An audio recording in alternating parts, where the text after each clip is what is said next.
और जिब्राइल मोहब्बत में पितर बेटे को कर देते हैं कुर्बानी, ज़बीहुल्लाह का कहा लेते हैं जो पर जिंदिला सानी। एक আল্লাহর প্রেমে পইরা, এক আল্লাহর প্রেমে পইরা আগুনের ভিতরে নিক্ষিপ্ত হয়েছি। সেই আল্লাহর প্রেমে পইরা নিজের কলিজার টুকরা সন্তান ইসমাইলকে জবাই করেছি। ওই আল্লাহর সাথে সাক্ষাৎ আর মহব্বত আর দিদারের লাভে সেই আল্লাহর সাথে জীবদ্দশায় সাক্ষাৎ হবে না মরণ ছাড়া। সন্তানের চাইতে আল্লাহকে ভালোবাসি, জীবনের চাইতে আল্লাহকে ভালোবাসি, সবকিছু চাইতে ভালোবাসি আমার সেই মাসুক আল্লাহর সাথে মরণ ছাড়া যেহেতু দেখা হবে না, কাজেই আমি মরতে জন্য প্রস্তুত আছি, আর দুনিয়ায় বেশিক্ষণ থাকতে চাই না। তবে জিব্রাইল আমার সারা জীবনের যে চিরচরিত অভ্যাস, চিরচরিত স্বভাব আর অভ্যাস, মেহমান ছাড়া খানা খাই না। দুনিয়ায় যতদিন ছিলাম ততদিন তো মেহমান নিয়ে খাইলাম।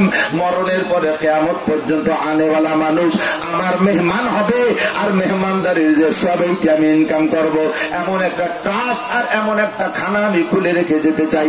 পদ্ধতি তুমি আল্লাহর কাছে জেনে এসে আমাকে শিখিয়ে দাও, আমি ওই ট্রাস্টটা খোলার পরে তুমি এনি টাইম আমাকে জানিয়ে নেবা। জিব্রাইল দৌড়ে গেলেন, রব্বুল আলামিন তোমার ইব্রাহিম ইসমাঈলকে মেহমান খানা খুলে রেখে যেতে চাই, সিস্টেম কি আল্লাহ তুমি বলো। আল্লাহ পাক বললেন জান্নাত থেকে এক মুঠ লবণ নিয়ে যাও, আমার ইব্রাহিমের হাতের মধ্যে দাও। আমার ইব্রাহিমের হাতের মধ্যে বরকত আছে, এক মুঠ লবণ হাতের মধ্যে রগলাইয়া পানিতে ফেলে দিতে বলো। ওই পানিতে ফেলার পরে মিকাইলকে অর্ডার করো, পানির মাধ্যমে তুমি সারা দুনিয়ার মানুষের কাছে লবণ পৌঁছাইয়া দেয়। বিশ্বের প্রান্তে প্রান্তে যেখানে যেখানে সভ্য মানুষ যারা যেখান থেকে পানির ভিতরের থেকে লবণ বের করে খাবে, তারা সেখান থেকে আমার ইব্রাহিমের মেহমান হবে। আল্লাহু আকবার।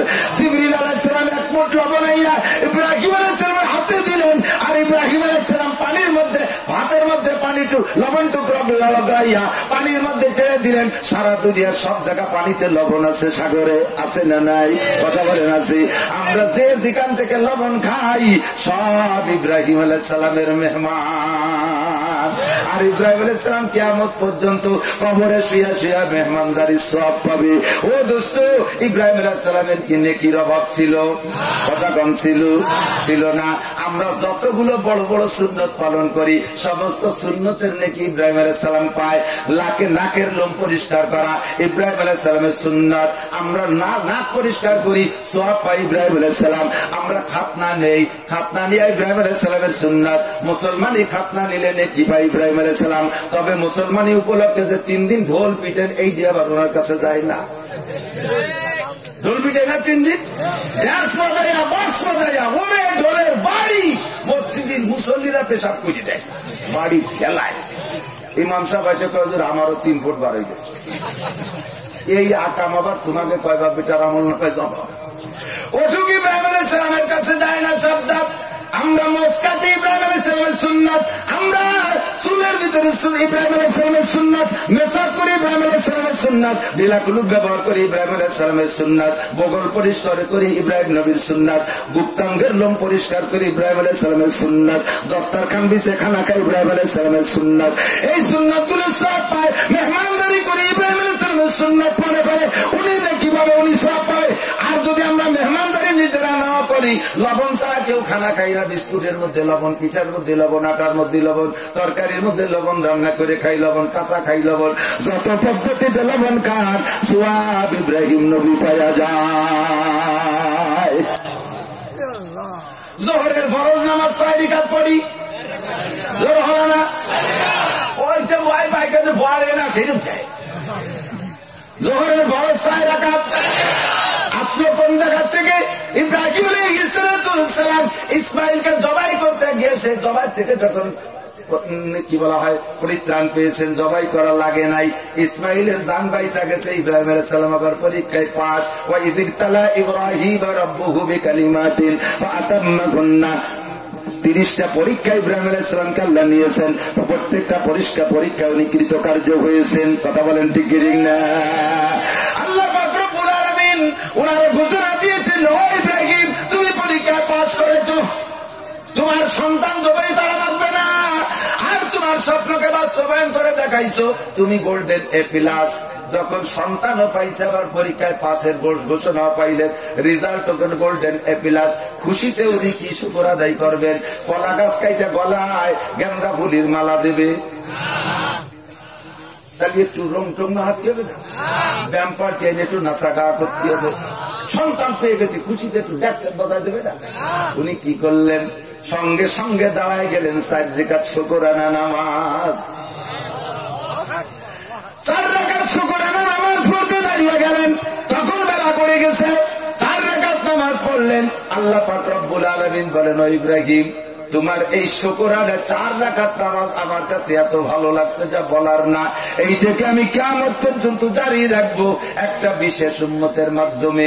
আখেরি নবী মুহাম্মদুর রাসূলুল্লাহ এবং তার উম্মতের উপরে যোহরে এই 4 রাকাত আমি ফরজ করে দেব। তুমি তো শুকরানা নফল পড়েছো, তাদের জন্য ফরজ করে দেব। তোমার কামটা, তোমার আমলটা আমার অত্যন্ত ভালো লেগেছে। কিয়ামত পর্যন্ত যত মানুষ যোহরে 4 রাকাত নামাজ ফরজ পড়বো, ইব্রাহিম খলিলুল্লাহ সওয়াব পাবে। জাতির পিতা কাকে বলে? যার প্রত্যেকটা মুসলমান মুসলিম জাতির ভিতরে রান্ধে রান্ধে তার কোন ক্রিয়া থেকে যায়, তার নাম জাতির পিতা। কথা বলেন ঠিক না? আজকে আমরা মসজিদ বানাই, যত মসজিদ বানাই, কিসা আপনারা শুনেছেন। ইব্রাহিম খলিলুল্লাহ কাবা ঘর পুনর্সংস্কার করার জন্য যেই মাল ম্যাটেরিয়ালস রেডি করেছেন, সম্পূর্ণ মাল ওখানে আগে জমা করেছেন। এরপরে বিল্ডিং গাঁথা শুরু করছেন। বিল্ডিং গাঁথতে গাঁথতে গাঁথতে গাঁথতে পুরো বিল্ডিং যখন কমপ্লিট হয়ে গেছে, পুরো বিল্ডিং কমপ্লিট হয়ে গেছে, 1 ফুট বালু বেঁচে রয়েছে। সঙ্গে সঙ্গে একটা মশালা শুনে নেন, মসজিদের জন্য যেটা বাজেটের বরাদ্দ করছে, ওয়াকফ করছে, ওইটা মসজিদের জন্য কাজ হয়ে গেছে। ওর থেকে অতিরিক্ত আর উচ্ছিষ্ট যেগুলো বেঁচে রয়েছে অবশিষ্ট, ওইটাকে মসজিদ সংক্রান্ত কাজে ব্যবহার করতে হবে, অন্য কোন জায়গায় ব্যবহার করা জায়েজ নাই।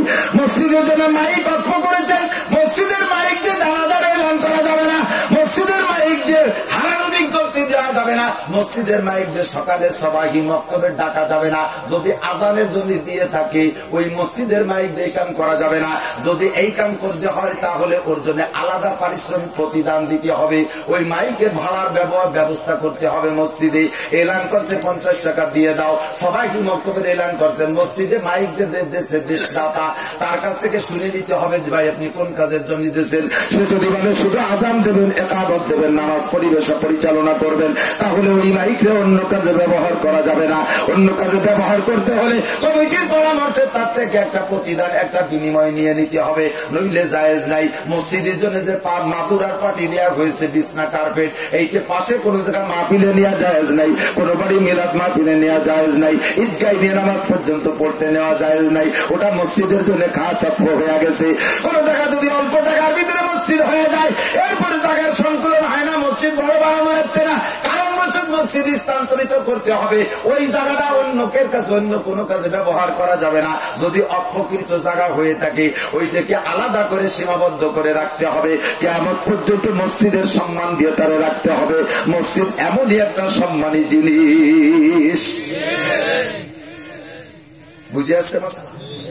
ইব্রাহিম খলিলুল্লাহ মসজিদ বানানোর জন্য যে ম্যাটেরিয়াল জমা করেছে, 1 ফুট বালি অবশিষ্ট রয়ে গেছে, এইটুকু কাজে লাগানোর জায়গা নাই। ইব্রাহিম বলেন, আল্লাহ এই বালুটুক কোন জায়গায় রাখবো? প্যাকেট করে মসজিদের কোনায় রেখে দেবো নাকি? আল্লাহ কয়, না রে ইব্রাহিম, ওইটুকু এমনি রাখার দরকার নাই। একদিন ওইটুকের যত্ন কেউ বুঝবে না, ওটু মা এমনিতে নষ্ট হয়ে যাইবে। ওইটুকু আমি মসজিদের অঙ্গ হিসেবে কবুল করে নিয়েছি। ওইটা হলো মসজিদের বেসন। বেসন বোঝেন তো? বীজ, ওইটা মসজিদের বীজ। ওই বীজ তুমি বুনই দাও, এইটা হলো মূল মসজিদ। আর ওই বালুটুকু হলো মসজিদের বীজ, বুনই দাও, তুমি এগুলো ছড়িয়ে দাও। আল্লাহ আমি কত দূর ছড়াবো? আল্লাহ কয়, আমার তুমি পৌঁছাই দেবো, আমি কতদূর পৌঁছাইবা?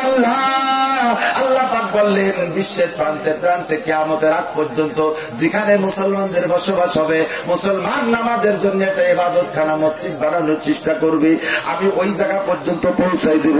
এই 1 ফুট বালিকে যাররা যাররা অনুপরমাণু বানাইয়া টুকরা টুকরা করে সারা পৃথিবীর গায়ে আল্লাহ পাক পৌঁছাই দিয়েছে। যে জায়গায় একটা দানা পড়ছে ওই মসজিদের বেসন, ওই জায়গা থেকে কিয়ামতের আগে একটা মসজিদ পয়দা হবেই হবে। হয়ে গেল কাবাহার, মসজিদের বীজ সারা দুনিয়ায় ছড়িয়ে পড়েছে। অথচ ভারতের ভিতরে এমন এমন হিন্দু এলাকা, জীবনে কোনদিন মুসলমানদের গন্ধ ছিল না, সে জায়গায় 2 ঘর মুসলমান যাইয়া মসজিদ বানাইতেছে, আল্লাহ ও জায়গা মুসলমানদের নেবেই নেবে। কারণ ইব্রাহিম আলাইহিস সালামের সেই মসজিদের পেছনে জায়গা পড়ছে। মুসলমান না গেলে মসজিদ বানাবে কি হিন্দুরা, মুসলমান না গেলে মসজিদ বানাবে কি খ্রিস্টান বুদ্ধরা। ও জায়গা মুসলমান যাবে, মসজিদ তৈরি হবেই হবে, ঠিক কিনা?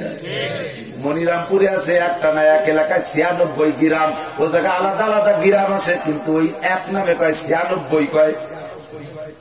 শুধু পাইকারি হিন্দু আর হিন্দু। আজ থেকে 10-12 বছর আগে আমি ওখানে একটা মাহফিল লেগেছে হিন্দুদের মধ্যে। শ্রোতা আমার যা সামনে যে শ্রোতা পেয়েছি তার ভিতরে 3.5 ভাগই হিন্দু। এমন এমন বুড়ো বুড়ো হিন্দু আছে তারা মুসলমান কি জিনিস নেই না। ছেলে পেলেদের কয় তোরা একটা নাড়িয়ে ধরে নিয়ে আসতে, দেখবো নাড়িয়ে কি জিনিস। মুসলমানদের নাড়িয়ে কয় একটা নাড়িয়ে নিয়ে আসতে, নাড়িয়ে কেমন তুই দেখো, মনে হচ্ছে নাড়িয়ে মানুষ ছাড়া আর কিছু। এমন হিন্দুরই হিন্দু। সেই জায়গায় এক গ্রামের লোকজন চলে গেছে ইন্ডিয়া। মুসলমানরা ধীরে ধীরে জায়গাগুলো কিনে বসবাস বানাইছে। ও জায়গায় একটা মসজিদ বানাইছে। ওই মসজিদের শুভ লগ্নে আমাকে দিয়ে মাহফিল দিয়েছে।